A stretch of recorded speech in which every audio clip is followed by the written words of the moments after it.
விடுதலை விடுதலை விடுதலை பெற்றேன்.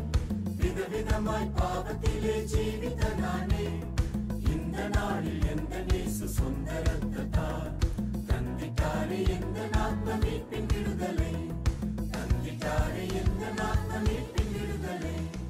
தடுக்கும் பாவ தடைகளில் விடுதலை விடுதலை, கெடுக்கும் தீய பழக்கத்தில் விடுதலை விடுதலை. தடுக்கும் பாவ தடைகளில் விடுதலை விடுதலை, கெடுக்கும் தீய பழக்கத்தில் விடுதலை விடுதலை.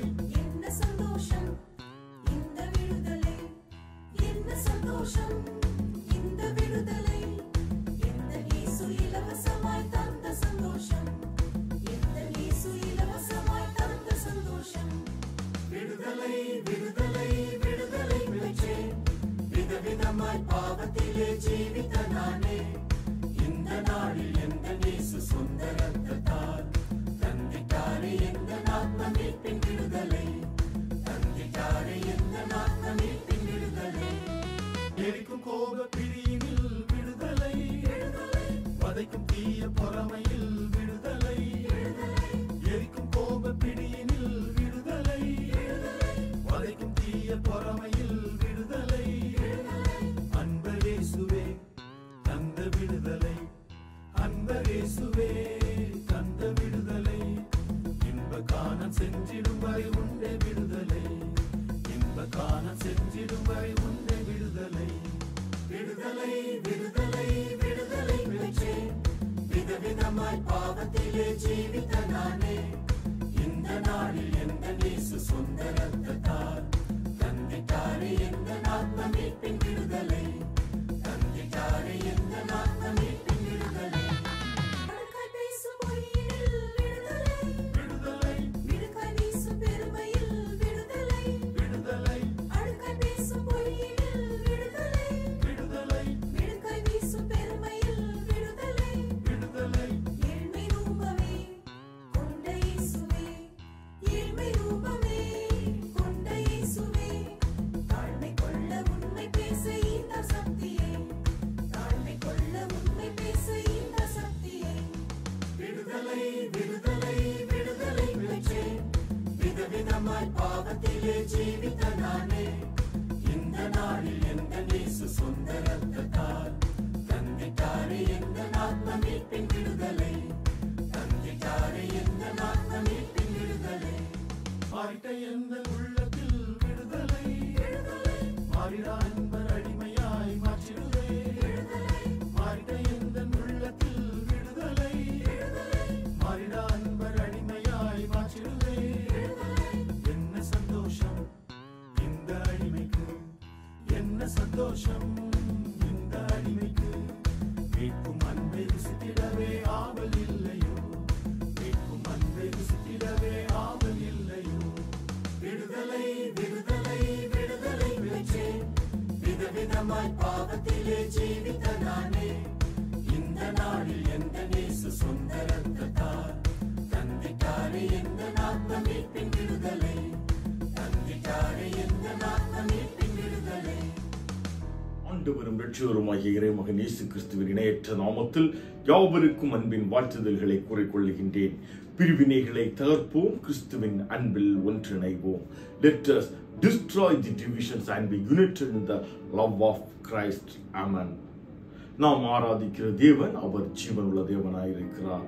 அவர் நேற்றும் இன்றும் என்றும் மாறாதவராயிருக்கிறார். சர்வத்தையும் சிருஷ்டித்த சர்வ வல்லமையுள்ள தகப்பன் அவர். தம்முடைய ஜனங்களை மீட்கும்படியாக 10 விதமான யுத்தங்களை செய்து அடையாளங்களையும் அற்புதங்களையும் செய்து அவர்களை மீட்டெடுத்து இன்ப கானானுக்கு அழைத்து வந்த சேனைகளின் கர்த்தர் அவர். அவர் நமக்குள்ளாய் வாசம் பண்ணி கொண்டிருக்கின்றார். நம்முடைய பாவங்களுக்காக, நம்முடைய மீறுதல்களுக்காக, நம்முடைய சாபங்களுக்காக அவர் தம்மையை பலியாக கொடுத்து நம்மை மீட்டெடுத்திருக்கின்றார். இன்று அவருடைய பரிசுத்த இரத்தத்தால் கழுவப்பட்டு நாம் ஒவ்வொருவரும் கிறிஸ்துவுக்கு உரியவர்களாக, கிறிஸ்துவின் பிள்ளைகளாக, அவருக்கு சகோதரர்களாக, நண்பர்களாக வாழ்ந்து கொண்டிருக்கின்றோம்.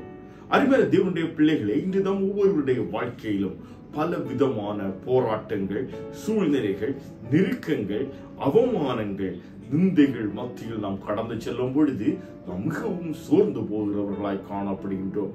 கர்த்தர் இந்த நேரத்தில் நம்மை பார்த்து கூறுகின்றார், நான் உன்னை விடுவிப்பேன். உன்னுடைய வாழ்வில் காணப்படக்கூடிய அனைத்து விதமான போராட்டங்களிலிருந்தும் நான் உன்னை விடுவிப்பேன். உன்னுடைய வாழ்வில் காணப்படக்கூடிய சாப கட்டுகளிலிருந்து நான் உன்னை விடுவிப்பேன் என்று கர்த்தர் நமக்கு வாக்களிக்கின்றார். அவர் நமக்கு வாக்களித்திருப்பாரே, ஆனால் அந்த வாக்குகளை அவர் நிறைவேற்றுகிறவராயிருக்கிறார். அவர் வாக்குகளில் உண்மை உள்ளவராயிருக்கிறார். தம்முடைய வாக்கு தத்தங்களை அவர் நிறைவேற்றியே தீர்வார் என்று அவருடைய வேத வசனங்கள் நமக்கு வெளிப்படுத்துகின்றன. இந்த நேரத்திலும் ஏசாயா தீர்க்கதரிசியின் புத்தகம் 53ஆம் அதிகாரம் 5ஆம் வசனத்தை நாம் படிக்க கேட்போம். ஏசாயா 53ஆம் அதிகாரம் 5ஆம் வசனம்.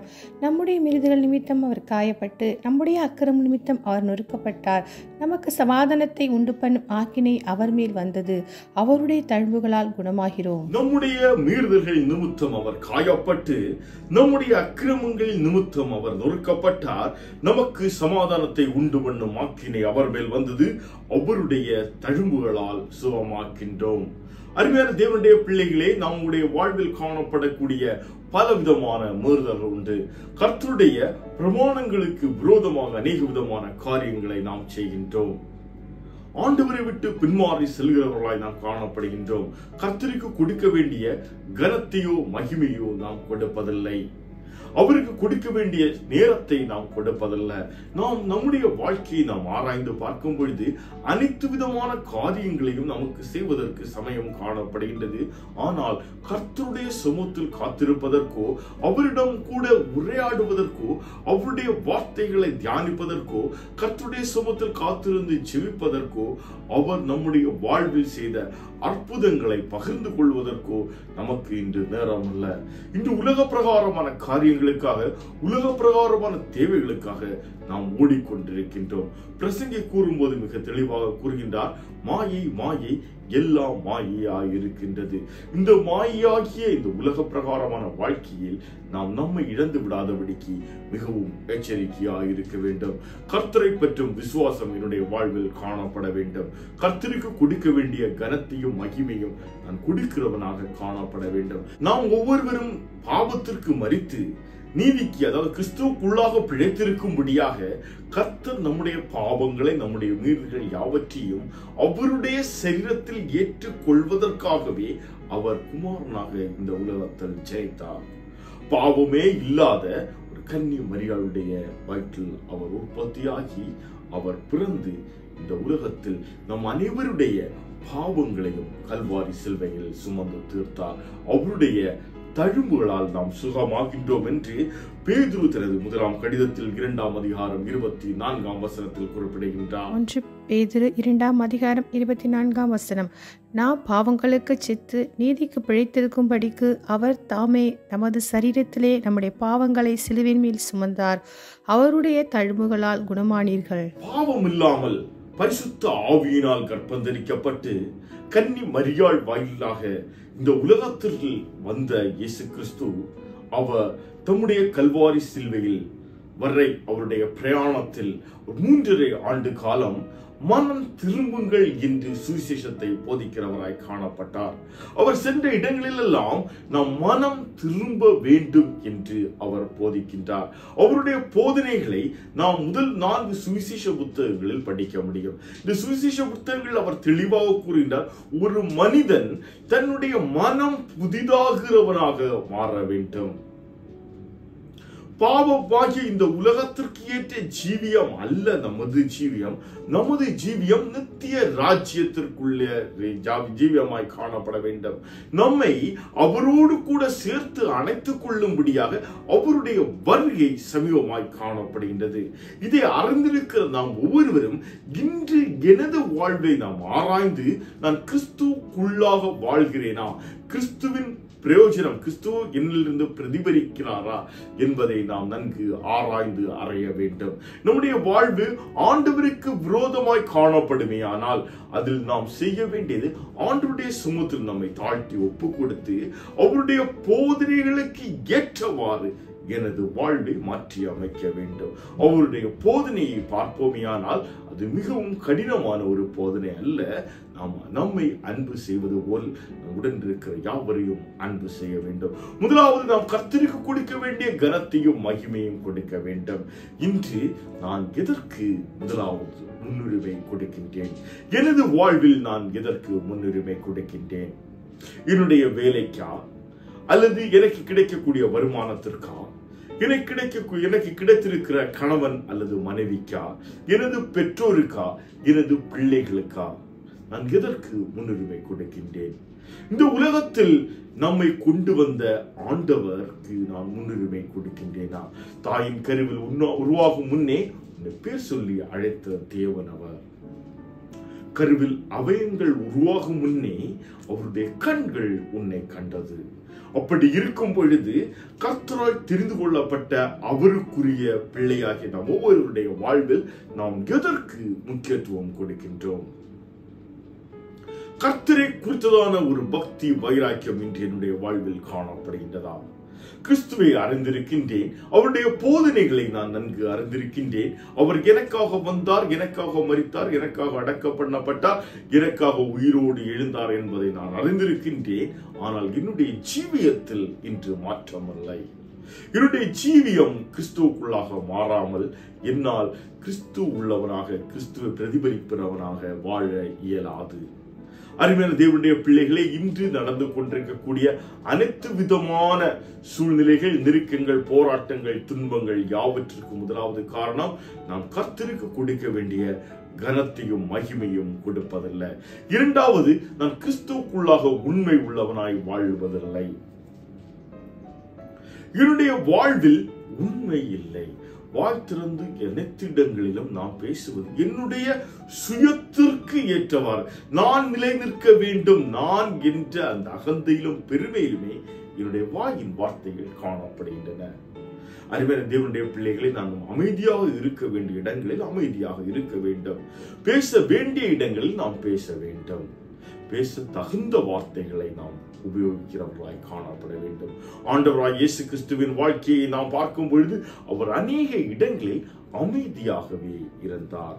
அநேக இடங்களில் அவர் கோபப்படுகிறவராகவும் காணப்பட்டார். அநேக இடங்களில் அவர்களை எதிர்த்து கேள்வி கேட்க கூடாதபடிக்கு நல்ல ஞானத்தோடு பேசுகிறவராய் காணப்பட்டார். அவருடைய பிள்ளைகளாக, அவருடைய சகோதரர்களாக, அவருடைய நண்பர்களாக தெரிந்து கொள்ளப்பட்ட நம் ஒவ்வொருடைய வாழ்க்கையும் இப்படியாகத்தான் காணப்பட வேண்டும். கல்வாரி சிலுவையில் ஆண்டவர் மரித்தார் என்பதை நாம் யாவரும் அறிந்திருக்கின்றோம். அவருடைய கடைசி சொட்டு ரத்தம் வரை அவரை சிந்தும்படியாக அவர்கள் அடித்து துன்பப்படுத்தினார்கள். அவருடைய சதைகள் அப்படியே கிழிந்து தொங்கியது. அவருடைய சீலை எடுத்து சீட்டு போட்டார்கள், நிந்தித்தார்கள், அவமதித்தார்கள், உமிழ்ந்தார்கள். யாவற்றையும் நாம் அறிந்திருக்கின்றோம். மரித்தார், அடக்கம் பண்ணப்பட்டார். இன்று கல்வாரி சிலுவை, அதாவது இன்றைய நாளில் சிலுவை என்று கூறும் பொழுது அது புனித சின்னமாக காணப்படுகின்றன. நாம் அனைவரும் அந்த சிலுவையை உபயோகிப்பதை குறித்து நாம் பெருமை உள்ளவர்களாய் காணப்படுகின்றோம். ஆனால் அன்றைய காலகட்டத்தில் சிலுவை என்று கூறும்பொழுது ஒரு அவமான சின்னமாக காணப்பட்டது. கொடூரமான குற்றங்களை செய்கிறவர்களையே சிலுவையில் அறைவார்கள். அப்போஸ்தலனாகிய பவுல் கலாத்தியருக்கு எழுதிய கடிதத்தின் 3ஆம் அதிகாரம் 13ஆம் வசனத்தை படிக்க கேட்போம். 3ஆம் அதிகாரம் 13ஆம் வசனம். மரத்திலே தூக்கப்பட்ட எவனும் சபிக்கப்பட்டவன் என்று எழுதியிருக்கிறபடி கிறிஸ்து நமக்காக சாபமாகி நியாயப்பிரமாணத்தின் சாபத்திற்கு நம்மை நீங்களாக்கி மீட்டுக் கொண்டார். மரத்திலே தூக்கப்பட்ட எவனும் சபிக்கப்பட்டவன். அப்படிப்பட்ட ஒரு சாபமாகிய ஒரு சின்னத்தில் அவர் தன்னை ஒப்பு கொடுப்பதற்கான காரணம் என்ன? நம்முடைய பாவங்களிலிருந்து நம்மை மீட்டெடுத்தால் மட்டும் போதாது, நம்மிடம் காணப்படக்கூடிய சாப கட்டிலிருந்து நம்மை மீட்டெடுக்க வேண்டும். நம்மை முற்றிலுமாக கிறிஸ்துவுக்கு உரியவர்களாக மாற்றும்படியாகவே ஆண்டவரால் என்ன செய்கிறார்? குமாரனாக பிறந்திருக்கின்றார். நம்முடைய பாவங்களுக்காக அவர் அடித்தார், நொறுக்கப்பட்டார், இரத்தம் சிந்தினார், மரித்தார். ஆனால் நம்முடைய சாபங்களிலிருந்து நம்மை மீட்கும்படியாக ஆண்டவருடைய போதனைகளுக்கு கீழ்ப்படியாமல் நாம் வாழும்போது சாபங்கள் வருகின்றது. இந்த சாப கட்டுகளிலிருந்து என்னை மீட்கும்படியாக சாபம் என்னுடைய வாழ்க்கையில் காணப்படக்கூடாது. பாவத்திலிருந்து நான் விமோச்சனமாய் ஆண்டவருடைய இரத்தத்தால் கழுவப்பட்டு மீட்டெடுக்கப்பட்டால் மட்டும் போதாது, சாபத்திலிருந்தும் என்னை மீட்டெடுக்க வேண்டும் என்பதற்காக அவர் இந்த சாபமாகிய அந்த மரத்தில் அவர் தூக்கப்படுகின்றார். அருமையான தேவனுடைய பிள்ளைகளே, நமக்காக தன்னையே அவர் ஒப்பு கொடுத்திருக்கின்றார். சற்று சிந்தித்து பாருங்கள். இன்று எனது மகனுக்காக அல்லது எனது மகளுக்காக, மனைவிக்காக, கணவருக்காக நான் சாபத்தை ஏற்றுக்கொள்ள தயாராக இருக்கிறேனா? என்னால் முடியுமா? அல்லது ஒரு நாள் ஒரு தேவைகளோடு இருக்கிறவர்கள் ஒரு நாள் இல்லை 2 நாள் நம்மளால் உதவி செய்ய முடியும். ஆனால் நிச்சயமாக அவர்களை கவனிக்க என்னால் முடிகின்றதா? ஒருவருடைய சரீரத்துள்ள வலியை என்னால் உணர்ந்து கொள்ள முடிகின்றதா? அந்த வலியை நான் ஏற்றுக்கொள்ள முடியுமா? தன் சகோதரனுக்காக, மனைவிக்காக, அல்லது மகளுக்காக, அல்லது குமாரனுக்காக, அல்லது கணவருக்காக, யாருக்காக இருந்தாலும் என்னுடைய ஜீவனை நான் கொடுக்க தயாராக இருக்கின்றேனா? சற்று சிந்தித்து பாருங்க. பாவியாகிய நமக்காக, பாவத்திலும் சாபத்திலும் வாழ்ந்து கொண்டிருக்கக்கூடிய நமக்காக தம்மையே அவர் பலியாக கொடுத்தார். நம்முடைய சாபங்களை அவர் மீட்டெடுத்தார். அது மட்டுமல்ல, அவருடைய தழும்புகளால் நமக்கு சுகமா கிடைக்கின்றது. நம்முடைய வாழ்வில் காணப்படக்கூடிய அனைத்து விதமான பலவீனங்கள், மாம்ச சரீரத்தில் ஆனாலும் சரி, ஆவிக்குரிய சரீரத்தில் காணப்படக்கூடிய பலவீனங்களுக்கும் விடுதலை அவருடைய தழும்புகள் பரிந்து பேசுகின்றது. என்னுடைய மகனுக்காக, என்னுடைய மகளுக்காக நான் காயங்களை ஏற்றிருக்கின்றேன். என்னுடைய மகனுக்காக, என்னுடைய மகளுக்காக நான் ரத்தம் சிந்திவிட்டேன். ரத்தம் சிந்துதல் இன்றி பாவ மன்னிப்பு இல்லை. அப்படியான ஒரு மனிதன் ஒரு பாவத்தை செய்யும் பொழுது அதற்கு ஏற்ற ஒரு மிருகத்தையோ அல்லது புறா குஞ்சையோ என்ன செய்ய வேண்டும்? பலியாக கொடுக்கப்பட வேண்டும். அந்த இடத்தில் ஒரு ரத்தம் சிந்தப்பட வேண்டும், ஒரு மிருகம் அடிக்கப்பட வேண்டும். ஆனால் இன்று கர்த்தர் என்ன செய்கிறார்? எனக்காக அவர் மிருகமாக தன்னையே ஒப்பு கொடுத்திருக்கின்றார். அந்த பலியாக அவர் தன்னையே ஒப்பு கொடுத்தார். அந்த பலியின் நிமித்தமாக இன்று நான் மீட்கப்பட்டிருக்கின்றேன். அவருக்குரிய ஒரு பாத்திரமாக அவர் என்னை மீட்டெடுத்திருக்கின்றார். அப்படிப்பட்ட என்னுடைய வாழ்க்கை எப்படியாக காணப்படுகின்றது? நாமே ஆராய்ந்து பார்ப்போம். பலவிதமான சூழ்நிலைகள், நெருக்கங்கள் மத்தியில் நாம் செல்லும் பொழுதும் நாம் அநேக நேரங்கள் என்னுடைய வாழ்க்கை ஏன் இப்படியாக காணப்படுகின்றது? ஆண்டவரை அறியாத ஜனங்கள் மிகவும் மகிழ்ந்து மகிழ்ச்சியோடும் சந்தோஷத்தோடும் செல்வ செழிப்புடன் வாழ்ந்து கொண்டிருக்கிறார்களே, என்னுடைய வாழ்க்கை ஏன் இப்படியாக காணப்படுகிறது என்று அநேகர் என்ன செய்வது உண்டு? முறுமுறுப்பது உண்டு. உங்களுடைய வாழ்வில் அநேக விதமான போராட்டங்கள் வரும். இந்த உலகத்தில் உங்களுக்கு போராட்டம் உண்டு. ஆனால் திடன் கொள்ளுங்கள், நான் உலகத்தை ஜெயித்தேன் என்று கர்த்தர் நமக்கு வாக்களித்திருக்கின்றார். அருமையான தேவனுடைய பிள்ளைகளே, இந்த உலக பிரகாரமான வாழ்க்கையில் நமக்கு போராட்டங்கள் உண்டு. ஆனால் இந்த போராட்டங்கள் எல்லாம் நம்மை வந்து நெருக்கி கொண்டிருக்கும். ஆனால் இது எதுவுமே நம்மை மேற்கொள்ள கர்த்தர் விட மாட்டார். தானியேலை சிங்கங்களின் கெபியில் போடும் பொழுது அந்த சிங்கங்கள் அழிந்து போகவில்லை, மாண்டு போகவில்லை, அல்லது அந்த சிங்கங்கள் அங்கிருந்து வெளியேறவும் இல்லை. அந்த சிங்கங்கள் அங்கிருந்து கர்ஜித்துக் கொண்டுதான் இருந்தது. ஆனால் தானியேலுக்கு ஒரு சேதத்தையும் அவைகள் ஏற்படுத்தவில்லை. சாத்ராக், மேஷாக், ஆபேத்நேகோவை அந்த எரிகிற அக்கினியில் போடும் பொழுதும் அந்த அக்கினி அருகில் அவர்களை கட்டி கொண்டு போன அவர்களையும் அனைவரையும் அந்த அக்கினி பட்சித்து போட்டது. அந்த அக்கினி கெட்டு போகவில்லை. அந்த அக்கினி அவர்களை எப்படியாக சூடேற்றினார்களோ அப்படியாக எரிந்து கொண்டுதான் இருந்தது. ஆனால் இவர்கள் 3 பேருக்கு முன்பாக இனி ஒருவர் கூட இருந்தார். ஆண்டவர் அவர்களோடு கூட இருந்து அவர்களை பாதுகாக்கின்றார். அருமையான தேவனுடைய பிள்ளைகளே, நம்முடைய வாழ்க்கையிலும் இது போன்ற போராட்டங்கள் உண்டு, வியாதிகள் உண்டு, கஷ்டங்கள் உண்டு, நெருக்கங்கள் உண்டு. ஆனால் இதன் மத்தியில் நான் கர்த்தரை முருக பிடித்து அவரோடு கூட இணைந்திருக்கும் பொழுது கர்த்தர் கர்த்தர் என்னோடு கூட இருந்து எல்லா தீங்குகளுக்கும், எல்லா ஆபத்துகளுக்கும், எல்லா வியாதிகளுக்கும், எல்லா கஷ்டங்களுக்கும் விலக்கி பாதுகாத்து அவருடைய பாதையில் வழி நடத்துவார். நானே வழியும் சத்தியமும் ஜீவனுமாயிருக்கிறேன் என்று சொன்ன கர்த்தர் நம்மை அவருடைய ஜீவிய பாதையில் வழி நடத்துவார். நம்மை விடுதலை ஆக்கும்படியாகவே கர்த்தராகிய இயேசு கிறிஸ்து பிறந்தார். அருமையான தேவனுடைய பிள்ளைகளே, அவர் தம்மையே பலியாக கொடுக்கும்படியாக பிறந்திருக்கின்றார். அவர் தம்மையே பலியாக கொடுத்து நம்மை மீட்டெடுத்திருக்கின்றார். அப்படிப்பட்ட மீட்பை பெற்றுக்கொண்ட என்னுடைய வாழ்வில் கர்த்தருக்கு கொடுக்க வேண்டிய கனத்தை, மகிமை நான் கொடுக்கின்றேனா? இன்று வேதாகமத்தை படிப்பதற்கு எவ்வளவு நேரம் நான் ஒதுக்குகிறேன்? என்னிடம் காணப்படும் இந்த மொபைல் போன், அதுல எவ்வளவு நேரம் நான் செலவு பண்றேன்? டிவி, தொலைக்காட்சி பெட்டியில் எவ்வளவு நேரம் நான் என்னுடைய நேரத்தை விரயமாக்குகின்றேன்? நண்பர்களுடன் களியாட்டுகளில் எவ்வளவு நேரத்தை விரயமாக்குகின்றேன்? சற்று சிந்தித்து பாருங்கள். நான் எனது வாழ்க்கை எப்படியாக இருக்கின்றது? இதற்காகவா கர்த்தர் என்னை மீட்டெடுத்திருக்கின்றார்? அருமையான தேவனுடைய பிள்ளைகளே, பிள்ளைகள் தவறு செய்யும் பொழுது அந்த பிள்ளைகளை என்ன செய்வாங்க? ஆண்டவர் பெற்றவங்க தண்டிப்பாங்க. கண்டிக்காம பிள்ளைகளை வளர்க்க முடியாது. பிள்ளைகள் தவறு செய்யும் போது அவங்களை கண்டித்து வளர்க்க வேண்டும். பிரம்பை கையாளதவன் தன் மகனை பகைக்கிறான். அப்படியாகத்தான் நாம் தவறுகளை செய்யும் பொழுது கர்த்தரிடமிருந்து நமக்கு அடிகள் உண்டு. ஆனால் அந்த அடிகள் இது மரணத்திற்கு ஏதுவான அடிகள்ல நம்மை மீட்கும்படியாக. நம்முடைய வாழ்வில் பலவிதமான சூழ்நிலைகள், நெருக்கங்கள், வியாதிகள் வரும் பொழுது நாம் என்ன செய்ய வேண்டும்?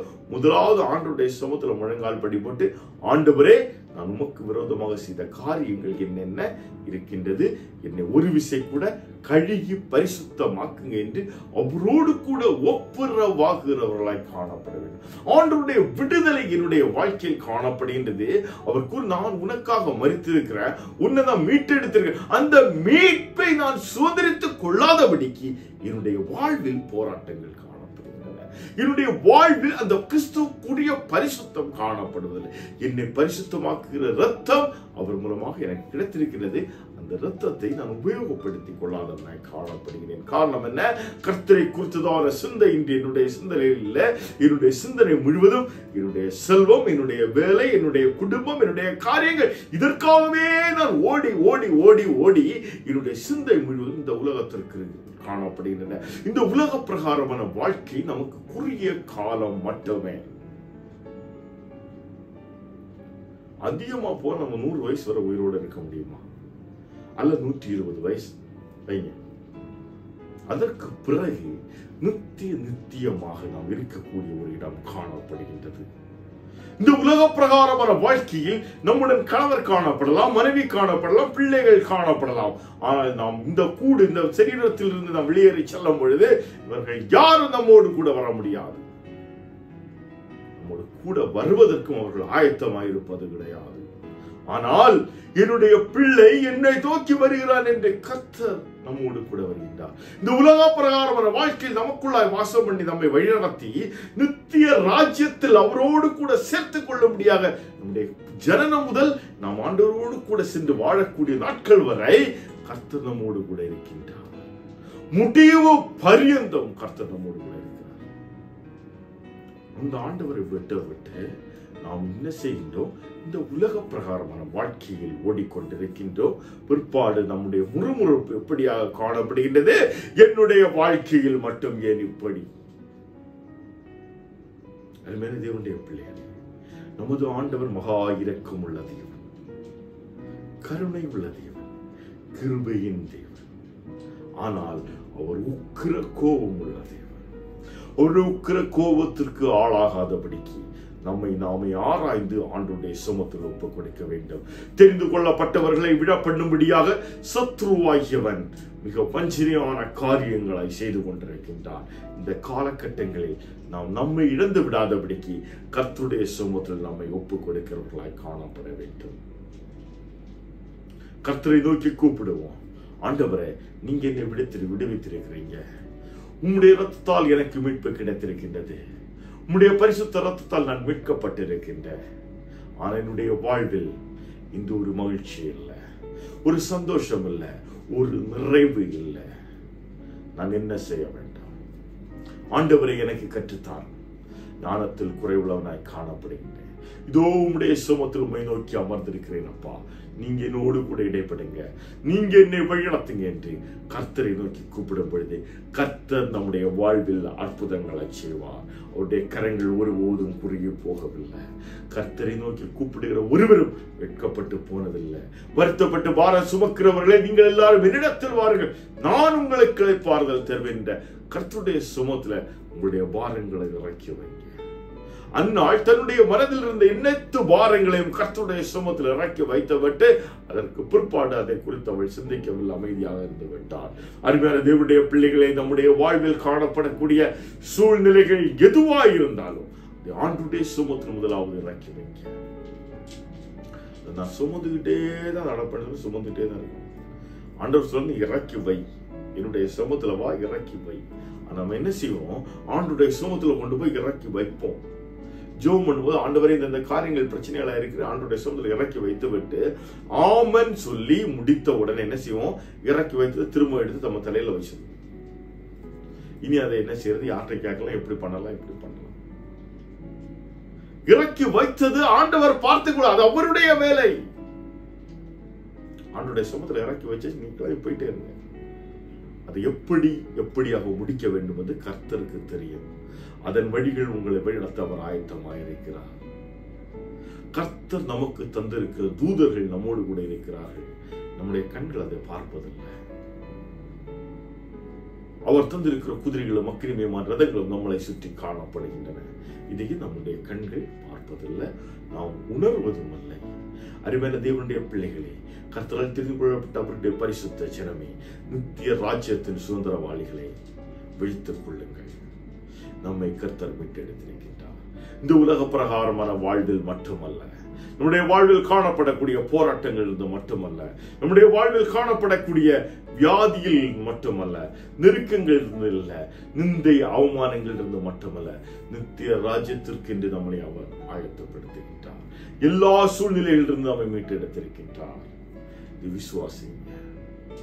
இதனால் ஆண்டவராய் இயேசு கிறிஸ்துவை ஏற்றுக்கொண்ட அவருடைய பிள்ளைகளாகிய நாம் ஒவ்வொருவரும் கிறிஸ்தவர்களாக அறியப்படுவதில் அல்ல, கிறிஸ்து உள்ளவர்களாய் ஜீவிக்கிறவர்களாய் நாம் காணப்பட வேண்டும். நம்முடைய வாழ்வின் ஜீவியம் அநேக ஜனங்களுக்கு சாட்சியின் ஜீவியமாய் காணப்பட வேண்டும். கிறிஸ்து நம்மை பிரதிபலிக்கிறவர்களாய் நம்முடைய வாழ்க்கை காணப்பட வேண்டும். இன்று ஆண்டவருடைய வார்த்தைகளை, அவருடைய வசனத்தை நம்முடைய நண்பர்களோடு அல்லது மற்றொரு நபருடன் பகிர்ந்து கொள்வதில் இன்று நமக்கு மிகவும் வெட்கமாய் காணப்படுகிறது. இன்று நம்ம அநேகருடைய வாழ்க்கையில் நாம் பார்க்கும் பொழுது கர்த்தருக்கேற்ற சாட்சியின் ஜீவியம் ஜீவிக்க வேண்டும் என்ற வாஞ்சை காணப்படுகின்றது. ஆண்டவரோடு கூட இணைந்திருக்க வேண்டும் என்ற வாஞ்சை காணப்படுகிறது. ஆனால் அடுத்தவர்கள் என்ன கூறுவார்களோ என்ற ஒரு வெட்கமும் பயமும் என்னுடைய வாழ்க்கையில் காணப்படுகின்றன. அருமையான தேவனுடைய பிள்ளைகளை, நீங்கள் எந்த சபையாராய் காணப்பட்டாலும் உங்கள் சபையார் சட்ட திட்டங்களுக்கு உட்பட்டு இருப்பது மட்டுமல்ல, அங்கு கொடுக்கக்கூடிய அந்த வார்த்தைகளை நண்பர்களிடம் பகிர்ந்து கொள்ளுகிறவர்களாய் காணப்பட வேண்டும்.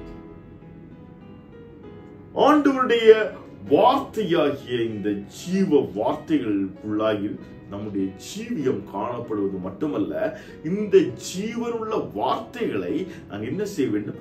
அப்படி ஜனங்களுக்குள்ளாக எடுத்து செல்கிறவனாய் காணப்பட வேண்டும். இந்த ஜீவ வார்த்தைகள் என்னிலிருந்து பிரகாசிப்பது மட்டுமல்ல, இந்த வார்த்தைகள் மூலமாக இன்னொருவரை நான் என்ன செய்ய வேண்டும்? பிரகாசிப்பிக்கிறவனாய் காணப்பட வேண்டும்.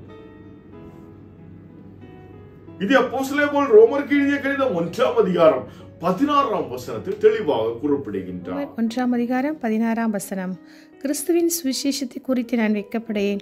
முன்பு யூதரிலும் பின்பு கிரேக்கரிலும் விசுவாசிக்கிறவன் எவனோ அவனுக்கு இரட்சிப்பு உண்டாவதற்கு அது தேவ பலனாயிருக்கிறது. கிறிஸ்துவின் சுவிசேஷத்தை குறித்து நான் வெட்கப்படேன். ஆண்டவராகிய இயேசு கிறிஸ்துவின் சுவிசேஷத்தை குறித்து வெட்கப்படேன். சுவிசேஷம் என்று கூறும்பொழுது அது நற்செய்தியை கூறப்படுகின்றது. நற்செய்தி என்று கூறும்பொழுது ஆண்டவராகிய இயேசு கிறிஸ்து உங்களுக்காக, உங்களுடைய பாவங்களுக்காக, உங்களுடைய சாபங்கள் உங்களை மீட்கும்படியாக அவர் பிறந்தார், மரித்தார், அடக்கம் பண்ணப்பட்டார், உயிரோடு எழுந்தார், இன்றும் உங்களுக்காய் பரிந்து பேசிக் கொண்டிருக்கின்றார். உங்களுடைய சாப கட்டிலிருந்து கர்த்தர் உங்களுக்கு விடுதலையை தந்திருக்கின்றார். உங்களுடைய நோயிலிருந்து கர்த்தர் ஒரு விடுதலையை தந்திருக்கிறார் என்று நல்ல செய்திகளை கொடுப்பது பெயர் தான் என்னது? சுவிசேஷம். அவர்கள் ஆண்டவராய் இயேசு கிறிஸ்துவை ஏற்றுக்கொள்ளும் பொழுது அவருடைய போதனைகளின்படி அவர்களை வழிநடத்த வேண்டியது அடுத்த கட்டம். அருமையான தேவனுடைய பிள்ளைகளே, நாம் ஒரு மனிதன் ஒரு தவறுகளை செய்து கொண்டிருக்கிறான், ஆண்டுக்கு விரோதம் ஒரு காரியத்தை செய்து கொண்டிருக்கிறான், அவனை குற்றம் கூறுவது நம்முடைய வேலை அல்ல. நாம் இன்று என்ன செய்கிறோம்? அடுத்தவர்களை குற்றம் சாடுகிறவர்களாக, குற்றப்படுத்துகிறவர்களாகவே காணப்படுகின்றோம். இந்த அதிகாரத்தை உனக்கு தந்தது யார்? முதலாவது என்ன செய்ய வேண்டுமா? உன் கண்ணில் இருக்கக்கூடிய உத்தரத்தை எடுத்து போட வேண்டும். பின்பு உன் கண்ணில் இருக்கிற துரும்பை எடுத்து வாங்கி பார்க்கலாம். இன்னைக்கு உள்ள காலத்தை நாம் பார்க்கும் பொழுது, இன்றைய காலகட்டங்களில் நாம் ஒவ்வொருவரும் அடுத்த வீட்டுல என்ன நடக்குது, அவளுடைய வாழ்க்கை எப்படி இருக்கிறது, அவள் எப்படியாக பேசுகிறாள், என்ன செய்கிறாள், எங்க போறாங்க. அருமையான தேவனுடைய பிள்ளைகளே, இதை பார்ப்பதற்கு உங்களுக்கு வெட்கம் அல்ல, ஆனால் கர்த்தருடைய ஜீவ வார்த்தையை எடுத்து செல்வதில் உங்களுக்கு வெட்கம்.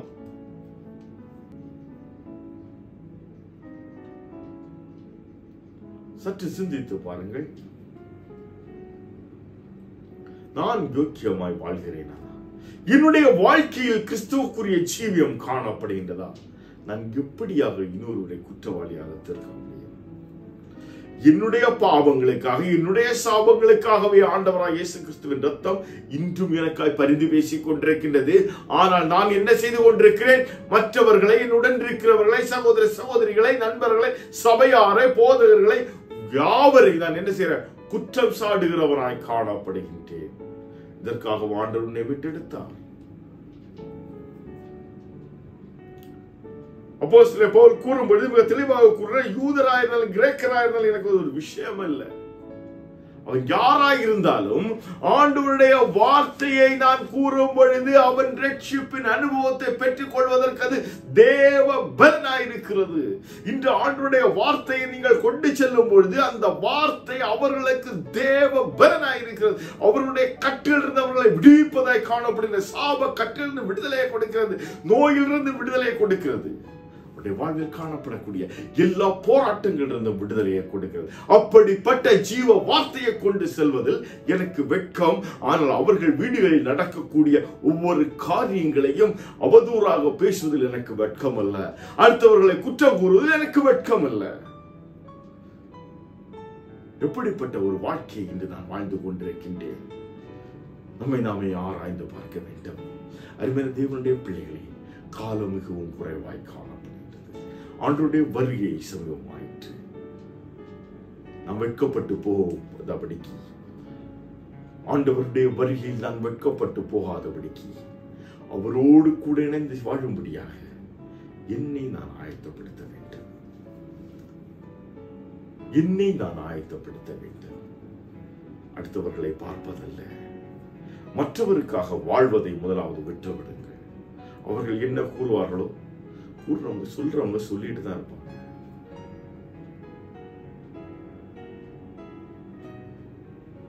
அவங்க சொல்றாங்கன்னு சொல்லிட்டு நீங்க ஓட ஆரம்பித்தீங்கன்னா ஓடிக்கொண்டே தான் இருக்க வேண்டாம். சொல்றவங்க சொல்லிட்டு உங்களை நிந்திக்கிறாங்க, நிந்தித்து போகட்டும். அவமானப்படுத்துறாங்க, அவமானப்படுத்திட்டு போகட்டும். உங்களுடைய வேலை ஒன்னே ஒண்ணு, ஆண்டவருடைய சமுத்திரம் மனங்கள்படி. இதற்கெல்லாம் பதில் கர்த்தர் கொடுப்பார்.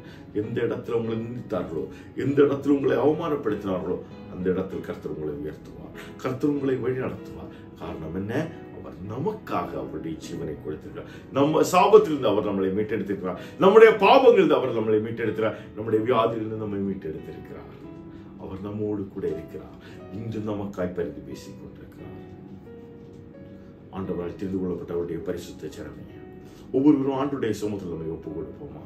அப்பா, இன்று வரை நான் அநேகரை குறித்து அவதூறு பேசியிருக்கிறேன், தேவையில்லாத காரியங்களை சொல்லி இருக்கிறேன், குற்றப்படுத்தி இருக்கிறேன். மன்னியுங்க ஆண்டவரே. ஒருவரையும் நான் இனி குற்றப்படுத்தக் கூடாது. உம்முடைய சித்தம் என்னுடைய வாழ்க்கையில் காணப்பட வேண்டும். உம்முடைய ஜீவ வார்த்தைகளை நான் எடுத்து செல்கிறவனாய் காணப்பட வேண்டும். நீ வசனங்களை இல்லை ஏதாவது ஒரு மெசேஜஸ் ஷேர் பண்ணுங்கன்னு சொல்லி ரொம்ப வலிக்கும். ஆனா ஏதாவது சின்ன சின்ன வீடியோஸ் வந்துச்சுன்னா இமீடியட்டா ஷேர் பண்ணிட்டு இருக்கோம். ஆண்டுடைய ஜீவ வார்த்தைகளை ஜனங்களிடம் கொண்டு சேர்ப்பதில் நமக்கு வெட்கம். ஆனால் உலக பிரகாரமான காரியங்களை கொண்டு போய் சேர்ப்பது அடுத்த வீடியோல என்ன நடக்குது அது குறித்ததான ஏதாவது ஒரு வீடியோஸ் வந்துருச்சுன்னா இமிடியேட். ஆனால் ஜீவ வார்த்தைகளை கொண்டு செல்வதில் எனக்கு வெட்கம். அருமையான தேவனுடைய பிள்ளைகளே, இந்த உலகத்தாரை போல வாழாதீர்கள். உலகத்திற்கு ஒத்த வேஷம் தரிக்காதிருங்கள். என்னுடைய சரீரத்தின் அலங்காரத்தை மாற்றுவதில் அல்ல, என் உள்ளான மனிதன் புதிதாக்கப்பட வேண்டும். என்னுடைய உள்ளான மனிதன் புதிதாக்கப்பட வேண்டும். கிறிஸ்துவுக்குரியவனாய் என்னுடைய வாழ்க்கையை மாற வேண்டும். நம்முடைய தாழ்த்தி ஆண்டுடைய சமூகத்தில் ஒப்பு கொடுப்போம். ஆண்டவரே, நீங்க எனக்காக அடிக்கப்பட்டிருக்கிறீங்க. என்னுடைய சாபங்களுக்காக, என்னுடைய மீறுதல்களுக்காக, என்னுடைய பாவங்களுக்காக நீங்க அடிக்கப்பட்டிருக்கிறீங்க. உம்முடைய தழும்பலால எனக்கு விடுதலை கிடைத்திருக்கின்றது. ஆமாண்டவரே, இதை நான் உணர்ந்தவனாக என்னை நானே ஆயத்தப்படுத்தி கர்த்தருடைய சமூகத்தில் ஒப்பு கொடுக்கிறவனை காணப்பட வேண்டும். என்னுடைய ஜீவியம் அநேகருக்கு வெளிச்சம் உள்ளதாய் காணப்பட வேண்டும். நல்லா தெரிந்து கொள்ளுங்க. இந்த உப்பானது என்ன ஆகும்? அதுக்கு சாரம் மட்டும் போச்சுன்னா என்ன பண்ணுவோம்? உப்பு நல்லா இருக்கும் போது என்ன பண்ணுவாங்க? எல்லா குழம்புக்கும் உப்பு தேவைப்படும். உப்பு இல்லாத பண்டம் என்ன செய்யும்? குப்பையில்னு சொல்லிட்டு ஒரு வார்த்தை உண்டு. உப்பு அது அளவுக்கு தான் சேர்ப்பாங்க, அதிகமாகவும் சேர்க்கும். ஆனா இந்த உப்பு சாரம் மட்டும் போச்சுன்னா என்ன செய்வாங்க? தெருவில் கொண்டு போய் ஒட்டிடுவாங்க. யாரால் மிதிக்கப்படும்? அனைத்து ஜனங்களாலும் மிதிக்கக்கூடிய ஒரு சூழ்நிலை உருவாகிவிடும். அருமையான தேவனுடைய பிள்ளைகளை, உங்களுடைய வாழ்க்கையில் கர்த்தர் தந்திருக்கிற உங்களுக்கு தந்திருக்கிற விடுதலை, ரட்சிப்பு என்னும் அனுபவத்தை, விடுதலையை நீங்கள் பறைசாற்றுகிறவர்களாய் காணப்பட வேண்டும். இன்று நம் மூலமாக கிறிஸ்துவை அநேகர் முறுமுறுப்பதற்கும் அவரை குறித்ததான அவதூறுகளை பரப்புவதற்கும் அவரை விட்டு பின்மாறுகிறவர்களாகவும் காணப்படுவதற்கு முக்கிய காரணம் என்னுடைய வாழ்க்கையில் காணப்படக்கூடிய பின்மாற்றங்கள். ஆண்டவரை, இந்த பின்மாற்றங்கள் எனக்கு ஒரு விடுதலை வேணும். என் மூலமாக ஆண்டவருடைய நாமம் தூஷிக்கப்படும்படியான காரியங்கள் வெளிப்படாதபடிக்கு கர்த்தருக்கேற்ற ஜீவிக்க ஒப்பு கொடுங்க. ஆண்டுடைய சமூகத்தில் முழங்கால் படி போட்டு ஆண்டுடைய சமூகத்தில் ஒப்பு கொடுங்க. கண்களை மூடுங்க. ஆண்டவரை நோக்கி கூப்பிடுங்க. ஆண்டவரே, உப்பு சாரம் மட்டும் போனா தெருவில் கொட்டப்படும், தெருவில் எல்லாரும் மிதிக்கக்கூடிய ஒரு சூழ்நிலை உருவாகிவிடும். கர்த்தர் எனக்கு தந்திருக்கிற ரட்சிப்பின் அனுபவத்தை நான் பறைசாற்றுகிறவனாய் காணப்பட வேண்டும். கர்த்தர் எனக்கு தந்திருக்கிற இந்த குறுகிய காலத்தில் உம்முடைய அன்பை நான் வெளிப்படுத்துகிறவனாய் காணப்பட வேண்டும். ஆண்டவரே, ஆமாப்பா, உண்மை நான் உணர்ந்திருக்கிறேன். உம்முடைய அன்பை நான் உணர்ந்திருக்கிறேன். உம்முடைய இரத்தத்தால் நான் கழுவப்பட்டிருக்கிறேன். அன்றே கல்வாரி சிலுவையில் நீங்க துவரித்தபடினா அப்பா, என்னுடைய சாபத்தில் நீங்க என்னை மீட்டெடுத்திருக்கிறீங்க. ஆண்டவரே, உங்களுடைய தழும்பலால் நீங்க என்னை சுகமாக்கி இருக்கிறீங்க. ஒருவரும் எனக்கு கொடுக்க முடியாத ஒரு ரட்சிப்பின் அனுபவத்தை நீங்க எனக்கு உங்களுடைய வாழ்க்கையில் எனக்கு தந்திருக்கிறீங்க. நித்திய ராஜ்யத்திற்காக நித்தியமாக உமோடு கூட வாழும்படியாக என்னை அழைத்துக் கொள்ளும்படியாக இதோடு நம்முடைய வருகை சுகமாயிற்று. இவனுடைய வாழ்வில் காணப்படும் மீறுதல்களை மன்னிங்க தகப்பனே. அப்பா, நான் ஒருவரையும் குற்றம் சாட்டாதவனாக, குற்றம் கூறாதவனாக உமோடு இணைந்திருக்க கர்த்தர் கிருபை செய்யும். அப்போ ஒவ்வொருவருக்காக, ஒவ்வொருடைய பாவங்களுக்காக, ஒவ்வொருவருடைய மீறல்களுக்காக நீங்க அடிக்கப்பட்டிருக்கிறீங்க. அப்பா, அந்த அன்பின் சுவிசேஷத்தை அநேகரிடம் கொண்டு போய் சேர்க்க என்னை கர்த்தர் நீங்க எடுத்து பயன்படுத்திங்க. ஆண்டுடைய சமூகத்தில் ஒப்பு கொடுங்க. ஆண்டவரே, நீங்க கிரியை செய்யும். ஆண்டவரே, நீங்க கிரியை செய்யும். குயவன் கையில் இருக்கிற பாத்திரத்தை போல நான் இதோ உடைய கரங்கள்ல இருக்கிறேன். அப்பா, ஆண்டவரே, நீங்க கிரியை செய்யுங்க என்று ஆண்டுடைய சமூகத்தில் ஒப்பு கொடுங்க. இந்த காலம் குறுகிய காலம். இந்த குறுகிய காலத்தில் நம்மை நாம் இழந்து விடாதபடிக்கு கர்த்தரால் நமக்கு கொடுக்கப்பட்டிருக்கிற இந்த பெற்ற இந்த ரட்சிப்பை, இந்த மீட்பை, இந்த விடுதலையை நான் இழந்து விடாதபடிக்கு அப்பா உமோடு கூட இணைந்து வாழ எனக்கு கிருபை தாங்க ஆண்டவரே. கர்த்தரை நோக்கி கூப்பிடுங்க. எங்கள் அன்பாய் நேசித்த எங்கள் அன்பின் பரம தகப்பனே, கர்த்தர் நீங்க இந்த நேரத்தில் எங்களோடு பேசின உங்களுடைய வார்த்தைகளுக்காக உமக்கு நன்றி செலுத்துறோம்ப்பா. ஆமாண்டவரை எங்களை மீட்கும்படியா நாக்கு உம்முடைய சமூகத்தில் வந்தது, உம்முடைய பேரில் வந்ததப்பா. உம்முடைய தழும்புகளால் நீங்க எங்களை சுகமாக்கி இருக்கிறீங்க ஆண்டவரே. பாவமாகிய சாபமாகிய அந்த சிலுவையில் உங்களையே பலியாக கொடுத்து எங்களை மீட்டெடுத்திருக்கிறீங்க ஆண்டவரே. உமக்கு நன்றி தகப்பனே. உம்முடைய இரத்தத்தால் எங்களை கழுகி பரிசுத்தமாக்குனீங்க ஆண்டவரே. உமக்கு நன்றி தகப்பனே. இந்த பரிசுத்த ஜீவியம் என்னுடைய வாழ்க்கையில் வெளிப்பட கர்த்தர் கிருபை தாங்க. என்னை காண்கிறவர்கள் கிறிஸ்துவை காணும்படியாக என்னுடைய வாழ்க்கையை மாற்றி அமைக்க கர்த்தர் கிருபை செய்யுங்க அப்பா. நீங்க எனக்கு தந்திருக்கிற இந்த விடுதலையின் சந்தோஷத்தை, ரட்சிப்பின் சந்தோஷத்தை நான் இன்னும் அநேகரிடம் கொண்டு போய் சேர்க்கக்கூடிய ஒரு பாத்திரமாய் காணப்பட எனக்கு கிருபை தாங்க ஆண்டவரே. இன்னும் அதிகமாய் நம்மோடு கூட நிலத்திற்கு கர்த்தர் கிருபை செய்யும். கர்த்தருக்கு விரோதமான எந்த ஒரு காரியங்களையும் நான் செய்யாதபடிக்கு அப்பா உம்முடைய உக்கிர கோபம் மேல் பற்றி எரியாதபடிக்கு மோடு கூட இணைந்து வாழ கர்த்தர் கிருபை செய்யுங்க அப்பா. என்னுடைய வாழ்வில் காணப்படக்கூடிய போராட்டங்கள், சூழ்நிலைகள், நெருக்கங்கள், வியாதிகள் மத்தியில் நான் சோர்ந்து போகாமல் மோடு கூட இணைந்திருக்க எனக்கு கிருபை தாரும் ஆண்டவரே. கர்த்தர் தந்திருக்கிற விடுதலையை ருசி பார்க்கிறவனாய் ஜீவிக்க எனக்கு கிருபை தாரும் ஆண்டவரே. நேரத்திலும் செய்தியை கேட்டுக்கொண்டிருக்க ஒவ்வொரு பிள்ளைகளையும் நீங்க பொறுப்படுங்க. ஒவ்வொருத்தர் வாழ்க்கையிலும் தெய்வீக வல்லமை இறங்கட்டும். கர்த்தர் கொடுத்திருக்கிற அந்த ரட்சிப்பின் சந்தோஷத்தை அவர்கள் அனுபவிக்கிறவர்களாக மட்டுமல்லாதபடிக்கு அதை இன்னும் அநேகரிடம் கொண்டு போய் சேர்க்கிறவர்களாக ஒவ்வொருத்தர் வாழ்க்கையை மாற்றி அமைங்க ஆண்டவரே. அவர்கள் வாழ்வில் காணப்படும் சாப கட்டிலிருந்து கர்த்தர் கொடுத்த விடுதலைக்காக உமக்கு நன்றி. பாவங்களிலிருந்து விடுதலை கொடுத்த விடுதலைக்காக உமக்கு நன்றி ஆண்டவரே. வியாதியின் பிடியில் இருக்கிறவர்களை கர்த்தர் கொடுத்த விடுதலைக்காக உமக்கு நன்றி அப்பா. கர்த்தர் கேட்ட சாட்சியின் ஜீவன் ஜீவிக்க கிருபை தாரும்.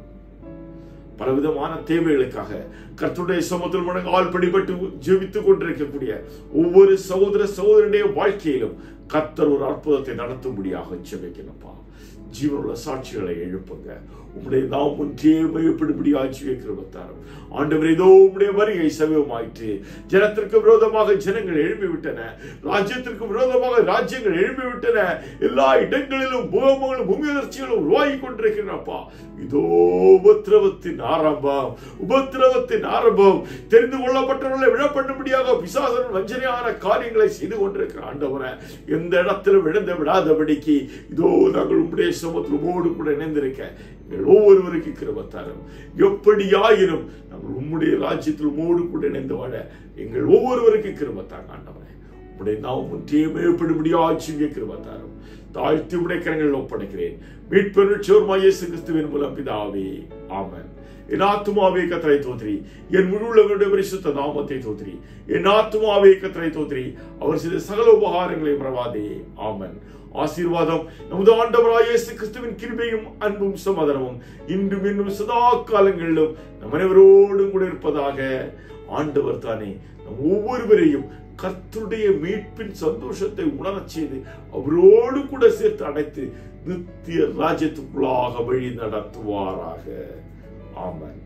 இந்த செய்தி உங்களுடைய வாழ்க்கையில் பிரயோஜனமாக இருக்கும் என்று நீங்கள் கருதினால் உங்கள் நண்பர்களுக்கும் பகிருங்கள். அவர்களும் கர்த்தரால் பெற்றுக்கொண்ட மீட்பின் சந்தோஷத்தை உணர்ந்து கிறிஸ்துவோடு கூட இணைந்து வாழட்டும்.